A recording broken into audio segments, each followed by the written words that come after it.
provide context around what we talk about so you have the clarity to cut through the noise and the confidence to grow and run a truly harmonious business. Let's jump in and take the next step to achieving business freedom.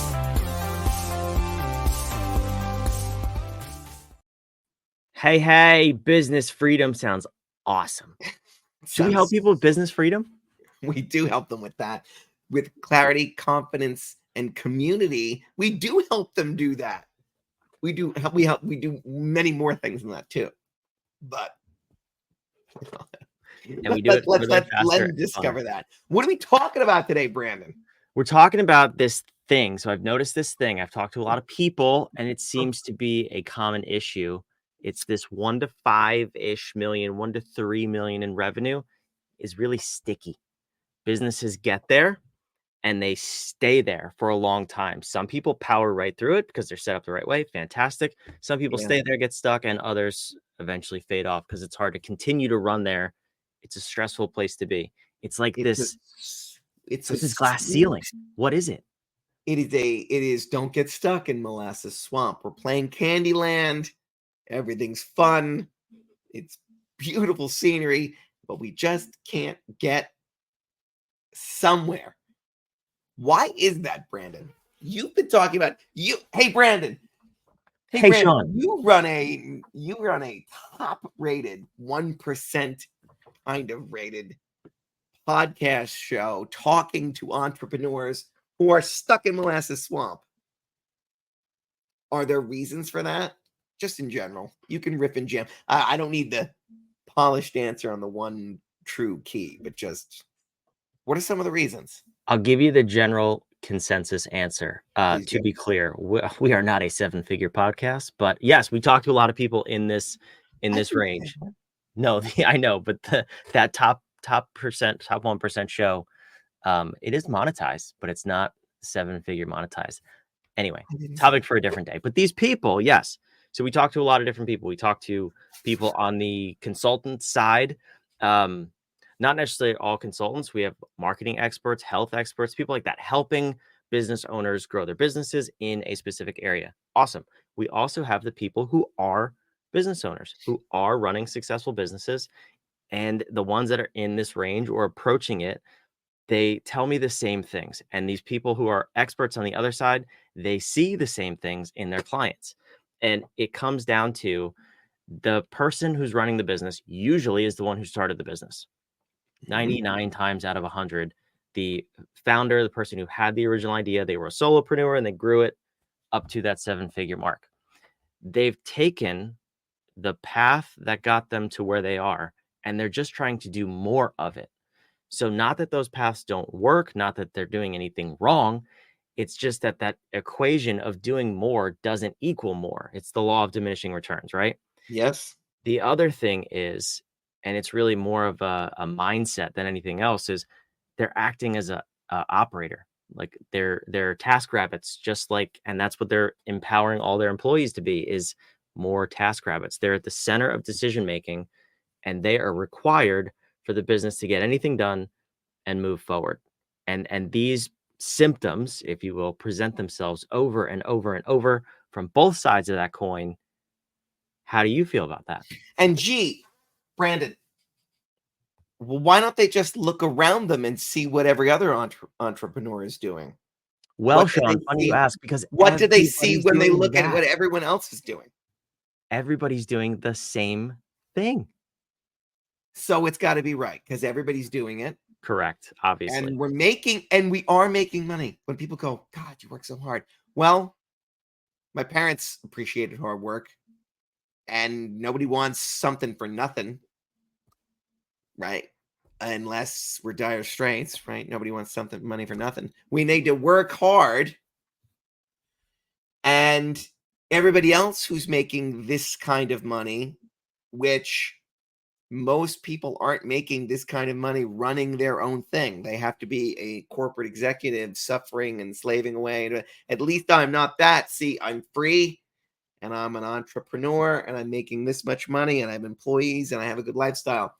It's killing me to do it, but nobody's happy. Everybody is dying in the process. and killing themselves. So who am I to sit back and have it be easy? The people who have it easy, well, they're just lucky, or just wicked talented, or lightning struck, and they're a different breed. I'm not Marcus Lemonis. I could never be him. I can do this, and I guess what got me here is going to get me there. And fit enough. I can't run the marathon still, but marathoners are just a different breed of animal. Maybe I'll never run a marathon. Maybe I'll just run what I can run as my joints ache and my feet bleed, and I'll just do this because this is what it is. Because what's the alternative? I can't run any faster. So the alternative is I just stop running.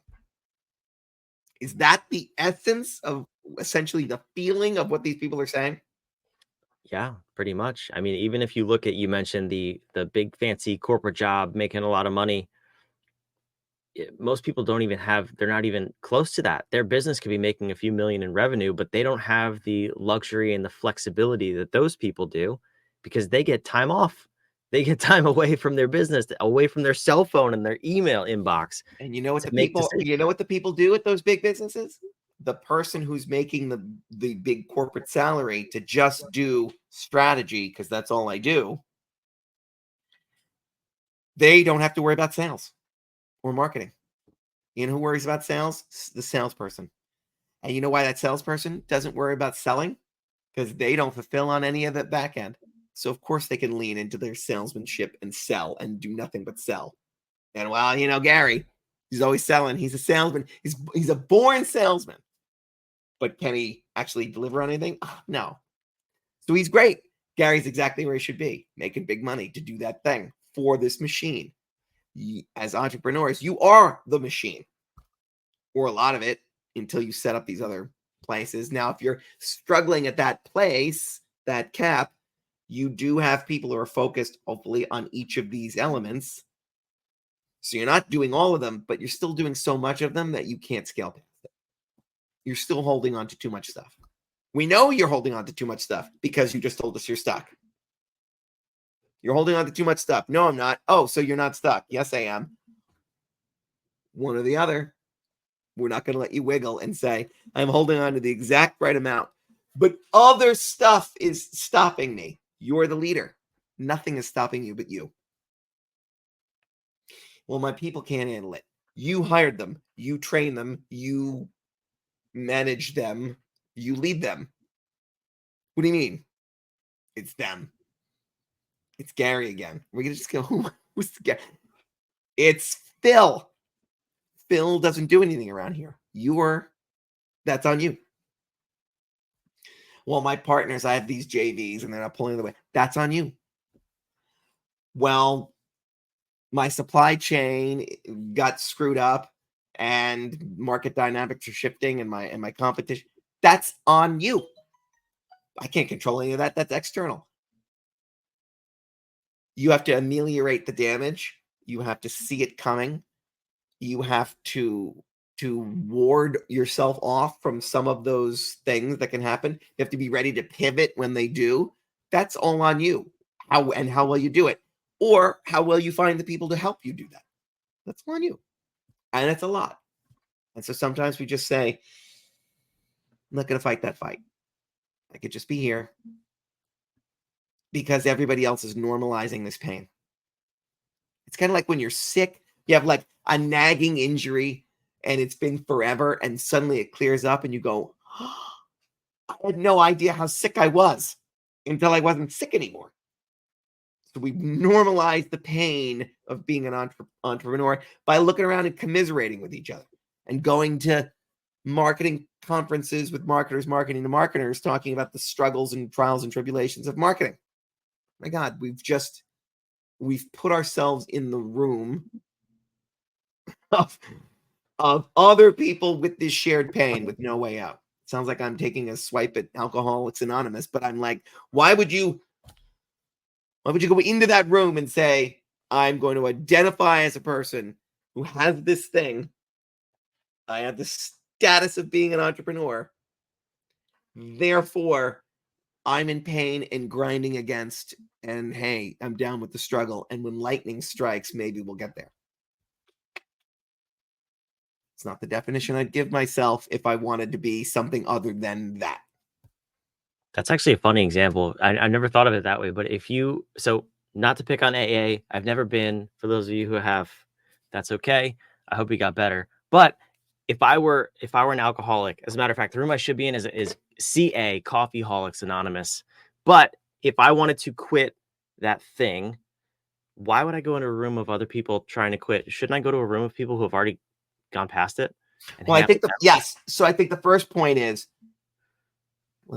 because we don't want to just be shitting on that for people. It's a great example, but let's clear that up. If you have an addiction or a problem that is able to exist because part of it is isolation and a refusal to admit that the problem is there, then the first step has to be identifying that, okay, I've been hiding from the problem is there. Just like, so Brandon, this is just like the bad for entrepreneurs. What do you mean I have a problem? I made $1 million last year, but it could have been 10. No. I'm good. I'm regulating. Yeah, I do some stuff that isn't good for me. I get it. But that's how I get through the day. Okay, so our coping mechanisms are now we have shared coping mechanisms across entrepreneurs. I sat at Funnel Hacking Live in the morning, after having done my morning routine and showing up how I want to show up to maximize my value in this meeting. And I hear, so for those who don't know, listening to this Funnel Hacking Live, it's a room where everybody's an entrepreneur. And now I'm listening because I'm part of who we are. Brandon is observing everything around us and finding truth everywhere that it is permeating our environment. I'm hearing these people talk about, well, how'd you sleep? How was your dinner? How was your this? How was your that? And I hear the routines and the coping mechanisms flying at me left and right. And I hear no recognition of people saying it's suboptimal, but here's what I'm coping with and against and validating for, and here's how I'm going to move past it. There's none of that. And because it's shared and so many people are talking about all the same wrong things, they think, well, this is part of our ethos. And so now that I bake this into this is what happens. So if I identify as an entrepreneur, I also accept all, if this, then what? And now I accept all of that. And that's bullshit. But they're doing it because identifying as an entrepreneur amongst entrepreneurs does what? Gives them context and gives them a frame of reference when they go home and their spouse says, I don't know anybody like you, because your husband or wife or whomever you're coming home to works in corporate America, doesn't understand it, doesn't get it in all the ways. And so now you need to say, well, why would you say that? Well, because nobody we know does that. We all have this life, Phil. Did we start with Phil? We're sticking with Phil. We all have this life, Phil, and you're over here doing this thing. I need to find a community. That's why we need this then. So we find a community that validates your actions based on the acceptance of the definition that you have now accepted for yourself. So no, I am an entrepreneur and therefore these things. And I know it's true because I hang out with entrepreneurs and they all validate that these are our wins. This is what we're all chasing. And these are our struggles. And so, of course, I'm making $1 million, but you say 10, but I'm not that person yet. I have to go to a bunch of courses or work way harder. I have to ignore that I have a wife and kids and just and be a beast and go after it. All kinds of then bad advice comes out. And then they find that validation for that part of it, because we're trying to find reasons why we believe that the universe revolves around the earth, but we can't explain eclipses. But we'll find a whole bunch of other people that say, well, this is just the way it is. And we're gonna try to find some reason to explain it, rather than saying maybe the premise is wrong. Maybe the sun is the center. Does that explain more of what's going on? Because if it does, now we have a better model of the universe, and now we can show up in better ways with more understanding and more clarity. And it's hard to do without a coach, mentor, event. Something has to happen to trigger that to go, oh my God, didn't even see it. Right? I was looking at shadows on the cave instead of looking that way to see what's actually behind me. You and I have been talking a lot about Plato and truth and philosophy. Anyway, so where are we, Brandon? Where are you with that? If I followed that correctly, we are not the center of the universe, but the sun is, and we're around the sun. Did I get it right? You got that right. So what I am saying is, it's really hard if you accept the definition. So we're not, it's not the isolation thing, but so let's not worry about that, because in that stage of no, and I wasn't speaking of the isolation piece. It was exactly the marketers marketing to marketers about marketing example. Yes. When you go and you hang out with, and I don't mean physically too. I mean, if your Facebook group list is all people complaining about the same problems, you're chiming in, you're listing your problems, you're going to events, you're hanging around the same people, you must change the way you think about things. It's your perspective on where you are is really the issue, the core of the issue, because you think, if I just do more of what got me to this 7-figure point where I'm stuck, I will fix it. But that's the wrong perspective, because if you talk to anybody who's run a business on the other side of that, they say, I do none of those things, and I can't do any of those things because that'll drag me and my company down. But we don't have that perspective shift until we start hearing that from more of those people. And what you're thinking is not as important as the so what's that come after it. Okay, so truth sits there. There are things that are true, and we can acknowledge those things are true. And then where we start to deviate on our so what is what makes every single person. Because truth is there regardless of whether or not we see it, believe in it. Gravity exists everywhere all the time. And so what? So we should fly. We should build flying machines. That's great. Or so what? I should keep my feet on the ground. This is where God intended me. I'm not doing anything, right? About it. I'm not going to leave the earth. You could have all kinds of so what's after that, have dramatically different lives based on your assumptions of what comes next. So that's a ridiculous example to prove the point of, well, I'm an entrepreneur. So what? Well, this, and this. I call bullshit on 80% of it. Because why would you do that to me? That's the 80% you don't like that you think's hard. So of course I call bullshit on it. And let me show you why it's only the 20% that you like that really is the leverage. And let's lean into that. Nobody can. You can't do that. Why do you say no one can do that? Because I haven't seen many people do it. Has anybody ever done it? And even if your answer is no, well, then if we followed you, if you were leading the country, we never would have gotten to the moon. Your so what's are off. They're limiting. Well, I'm a white man in America in 2024. So what? Facts. So what? Does it mean anything or doesn't it mean anything?